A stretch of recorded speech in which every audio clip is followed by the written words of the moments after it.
you already know this is Money Magnet Avenue with JC Finance and Friends. The doors of the kingdom have just now opened. You're here with your girl Queen Boss, and you already know we ready to get started. You ready to learn something new or what?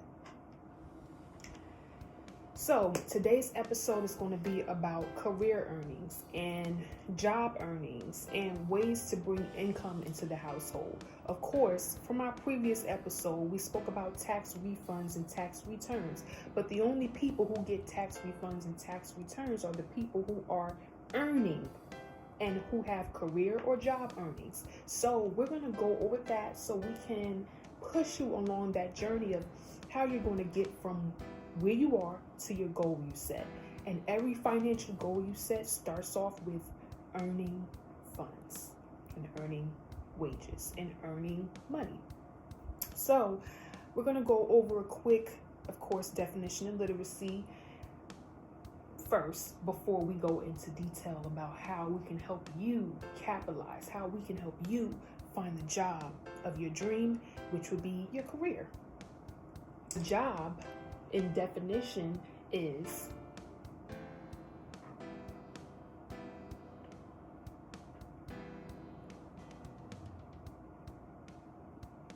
basically a paid position of regular employment.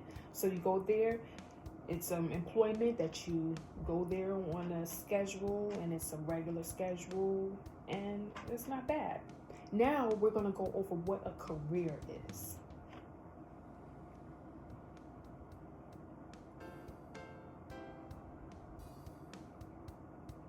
Okay, a career is it's pretty much the same thing. It's a paid position of regular employment that you are passionate about and that you love to do and that you would do for free and do as a hobby, but you're actually going to get paid for it. And that is the difference between job earnings and career earnings. Most people strive for career earnings because you wake up, you're excited to go to work, you stay late, you come in early, and you see big results, and you see constant results because you actually have your head in the game. Whereas a job, you go there, you realize it's just to make ends meet, just to pay the bills, and you go there, you're lazy, you don't feel like doing the job, you are more than likely grumpy because you don't want to be there because you have no passion or no interest in the actual job itself. So minimum wage is also another reason why I would choose a career over a job any day. But starting with the job is the beginning of the foundation of getting to your financial goals. So minimum wage ranges from East to West Coast in the United States from $7.25 to almost $15 to $16. And depending on where and what region you're in will determine your minimum wage. But of course, who wants $7.25 when they can get, in the teens? Minimum wage is for jobs. When it comes to careers, your earnings are unlimited. And that's why we push people towards entrepreneurship. Because when you are an entrepreneur, there is no limit on how much money you can make for that year and how much you can gross for that year, meaning after taxes. Therefore, we agree and we suggest that you go for, you shoot for the stars and go for the business owner, go for the investor, go for the career that you have a passion for. We want to push you to do that.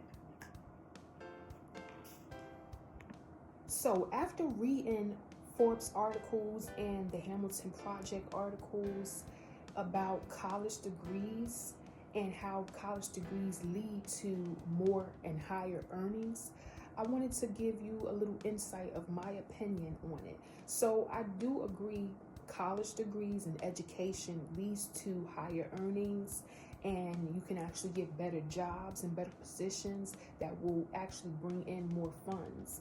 And this is the reason why the career is the better choice, because it doesn't limit the amount of money you can make in whatever frequency they have you in, whether it's weekly, bi-weekly, bi-monthly, or monthly. or even a salary that they give you the full payment for the entire year or the entire 6 months, etc. All of them are different. But when I consider it, in my opinion, a college degree is something that even if you can't necessarily get the job, which in my opinion, as we spoke about how our jobs and the job report and how they're working on the job market and the economy, trying to build more jobs and bring more jobs into the market, it still doesn't mean that the job that you want, let alone the career that you want, you will receive. You might first end up settling for a job that you don't have a passion for, just for you to pay the bills that you have acquired. So we're going to go into the article, and the article from Forbes is speaking on more statistic details.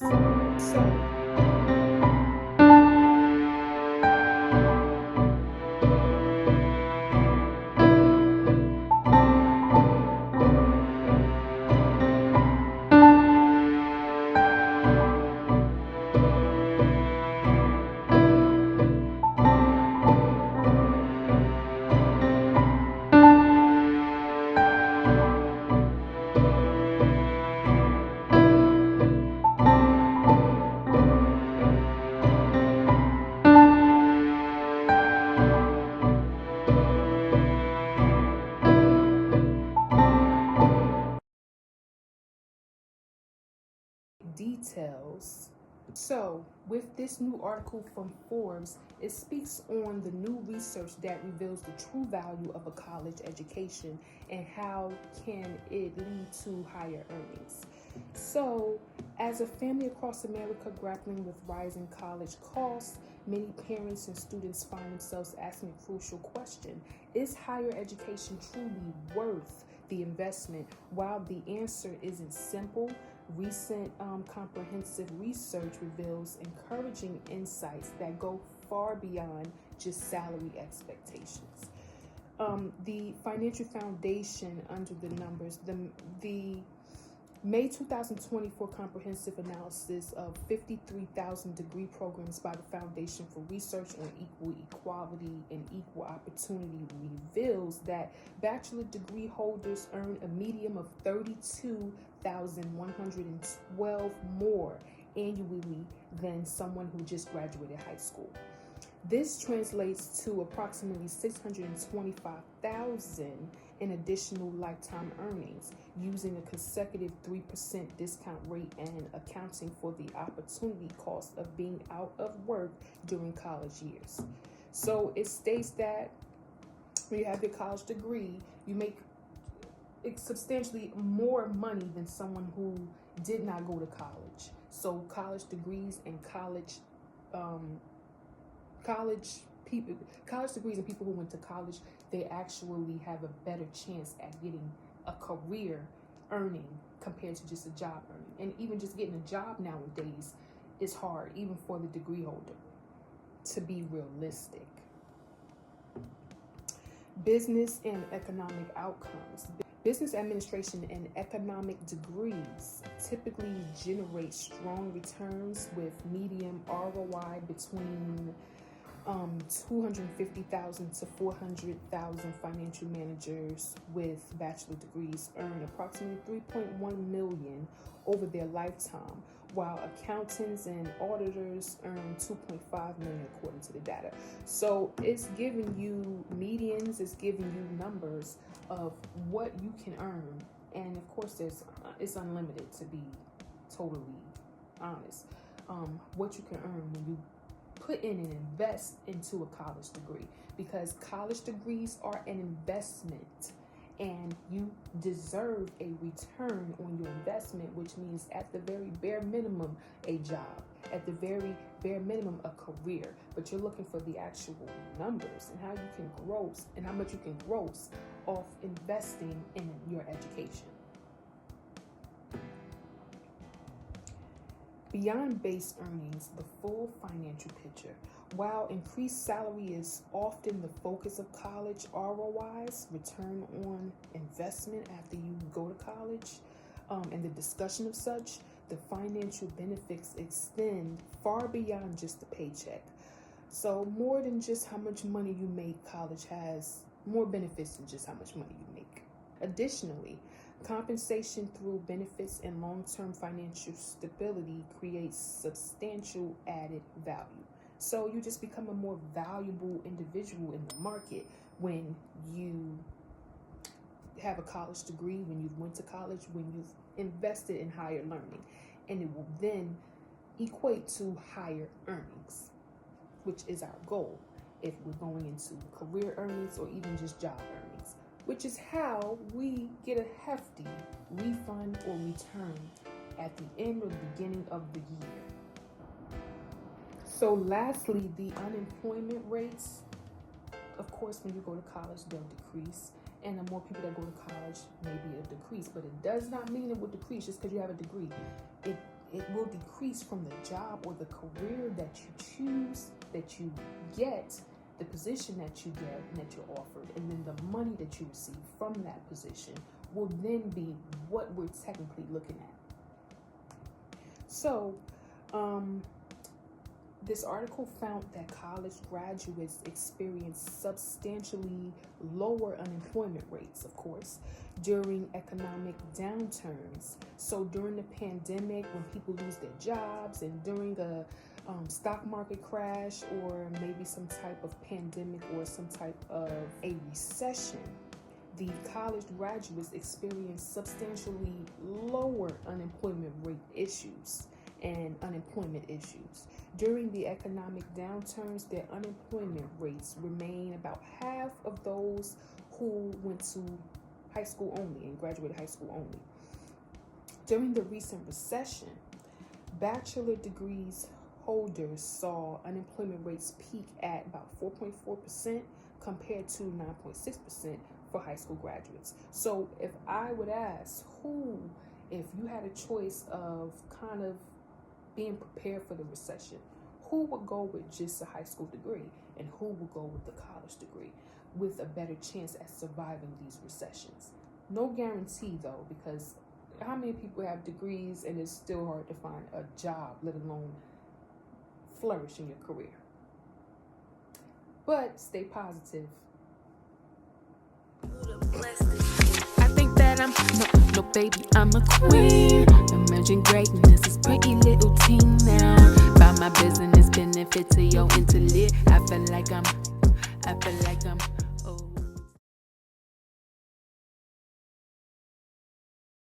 Might be a bitch, but I'm a bad one. I'm not that bad, stud. Quit playing. Yeah, might be a bitch, but I'm a bad one. About that bag, son. Quit playing. Leave me alone, let me be. Keep it cute, the peace. The Q to the U, E to the E. In this bitch, shit is how it's gonna be. What you know about QC? Let me know. Queen to be, yeah, this how it's gonna go. Lastly, the quality of life in itself gets better when you focus on a job or a career, and of course a career, and the earnings from that career. The true value of a higher education transcends purely financial measures. While more challenging to quantify in dollars, research shows that broader benefits often match or exceed the monetary returns over a lifetime. From improved health outcomes to greater civic engagement, these advantages create compounding positive efforts throughout graduates' lives. So when parents are sending their children to school and they start to send them to high school, and then they graduate high school, and then they have the choice of, do I want to go to college or do I want to get a job? And the reason why majority of parents want their children to go to college is because it should give them a broader choice on how much money they can make, the type of lifestyle they can live, and the type of earnings they can receive. Okay, so this is our time to relate to our community. We all relate in some way. And in this episode, we want to relate with our community on jobs and career earnings and how easy, hard, how much of a struggle, what experiences you have, and what scenarios and questions or even advice and answers that you have for our followers and our listeners and our supporters. So our faithful follower and listener has a few questions for us, and we want to answer them. In terms of career and job earnings, how long should you be taking gigs for cheap or no money? Okay, how long should you be taking gigs for cheap or no money? Well, for a job, obviously, never. Because the job's purpose is what? To make you some money, and that's it. But in terms of a career, how long you should be taking cheap or jobs that don't pay any money, and they're usually for exposure, experience, and portfolio building? Yeah, these are important, believe it or not. These have value, and they've shown their value in many different ways. How long you should do it depends on the career that you're going for, because this is only career-based. For a job, do not take anything less than at least something, at least minimum wage. But for a career, you want to gain experience, you want to gain clientele, you want to gain mentors. You can do all of that through just being in the building, rubbing shoulders with these people. So there is no set time that I feel that you should take jobs for little to no money. But when you're in there, find another way to capitalize off of the experience, even if the results cannot be money. The results could be new friends and new colleagues and new peers and new experts and new mentors. The benefit could be new experiences that you can speak on when you're at interviews or when you're speaking to other colleagues who may be able to grant you an opportunity, and you do the same for them. So don't knock it. Don't knock it.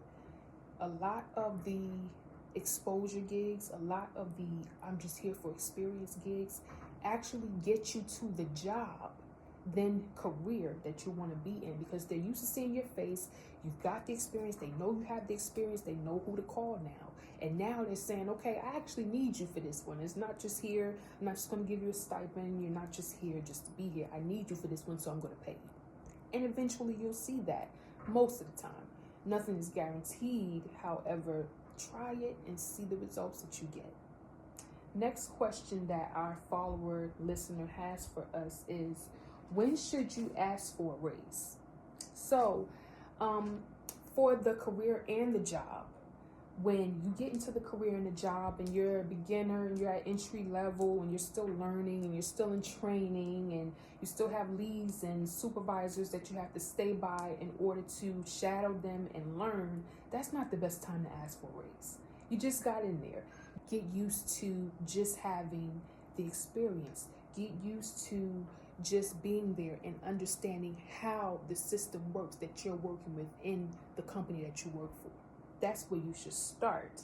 And then once you are really savvy with the way that the system works that you're working on with your company, and when you're acquainted with everybody and the supervisor doesn't need to be over you, micromanaging you, and you kind of know how the ropes work and how everything is structured in your company, then you can then produce great results, meet all the quotas, exceed all of the quotas, exceed their expectations, and then build a portfolio off of that.